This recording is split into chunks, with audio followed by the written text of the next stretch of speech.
Welcome back to Sunrise Daily. Well, now we'll be talking football. Yes, in a different way. We've got Dr. Wiebe Boer here with us. He's the author of this book, The History of Football in Nigeria. Thank you for coming on this morning. Thank you very much. Well, it's rare to see a book about the history, and very interesting to history of football in Nigeria. But, you know, some of the things that come to mind right away is, how did you come about writing this book? Right. Well, it's actually a pretty long story, so let me quickly summarize. I was actually born and raised in Nigeria. Oh. I was born in Jos, grew up in Taraba and Plateau. Wow. So all my life, obviously, was observing and felt the passion in Nigeria for football. You speak Pidgin? I speak Amna. And dear. House Akadang. You must have caught a little bit, but unawares. Sorry, when they hear you speak. Absolutely, yeah. Oh, the nice. Okada man that I asked for directions here, when I asked him in Hausa, he almost fell off his bike. So anyway. I know that look. Yeah. So I grew up with that passion and seeing the passion. And so when I went to graduate school, I really wanted to write something that was important about Nigerian history. And so I asked, for the first 2 years of grad school while I was doing coursework, I asked every Nigerian I met anywhere in the world, what is something that is positive, national, unifying, and historical? And the only answer was, regardless of gender, ethnicity, region, religion, age, socioeconomic class, was football. And so I used that as the explanation to my professors. I said, look, I want to write the story of how this completely foreign practice of football, there's not even in any major Nigerian language, there's no word for ball. There's no indigenous word for ball. So football is completely foreign. And how in such a short time it became something that was so intrinsic to national identity and unity that people across the length and breadth of Nigeria would say that it is the one thing we have that unites us. So that was the story that I tried to write. But when you say within a short time, I mean, going back history, I see that you talked about how football came to the country, initially supposed to promote British values amongst other sports, but football was the one that grew beyond all the other sports. Yeah, so the first recorded game of football that we found is in 1904, so it's only 115 years ago. It was actually June 15, 1904, which is almost, almost exactly 115 years ago, 14 years ago. And it was in Calabar. It was students from Hope Waddell Training Institution, which was a secondary school founded by Presbyterian missionaries. It's still there. And the opponents were sailors from a British ship called the HMS Thistle. And the boys from Hope Waddell actually beat them 3-2. So it tells that if they could already beat them, then they probably had been playing for a while. It's just that was the first time they wrote it down. But basically football started in Calabar in Nigeria, and then when the capital of the Southern Protectorate of Nigeria moved to Lagos in 1906, then a lot of the officials who went to Lagos then took football with them there. Then it also spread to, it was already played in places like Zaria in around 1906, 1907, and then it really spread throughout the length and breadth of Nigeria. What was interesting, though, is that sports like cricket and polo were the ones that were promoted by the colonial elite, by the senior military officials, the senior colonial government officials. Yet it was the missionaries, or it was the more junior officers, or the more junior kind of colonial officials who played football because of the socioeconomic association of football with sort of lower class people in Britain. It wasn't the high class sport.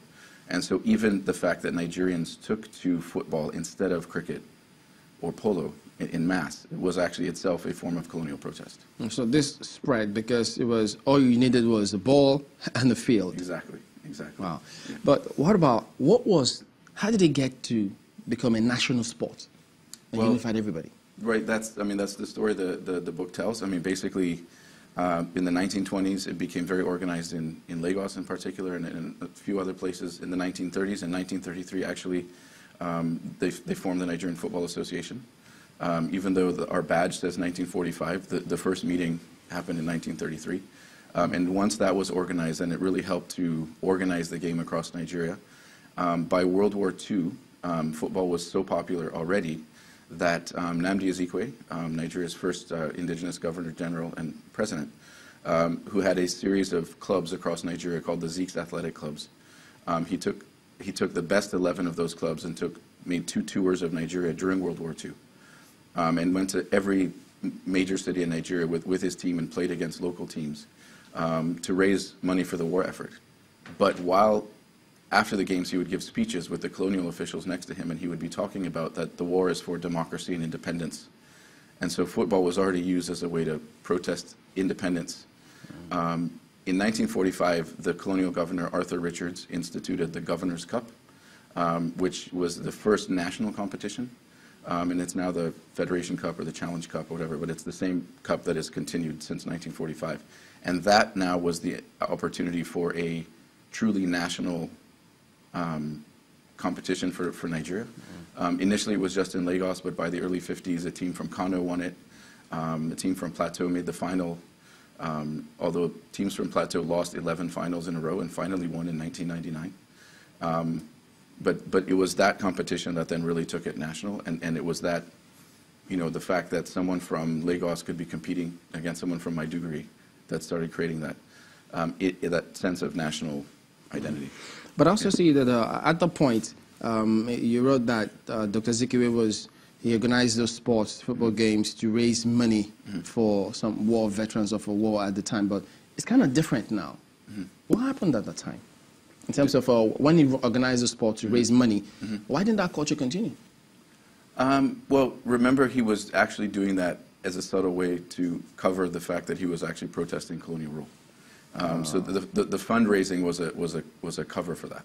But we had other founding fathers too, who played some sort of role in football as well. Yeah, basically all of our founding fathers played a role, and that's actually one of the things the book traces as well, because it shows that even if there were divisions politically, etc., there was one thing that all of them, whether it was Azikwe, Awolowo, Amadu Bello, Tafawa Balewa, all of them played a role of some kind in developing the sport of football, either in their own parts of the country or the country as a whole.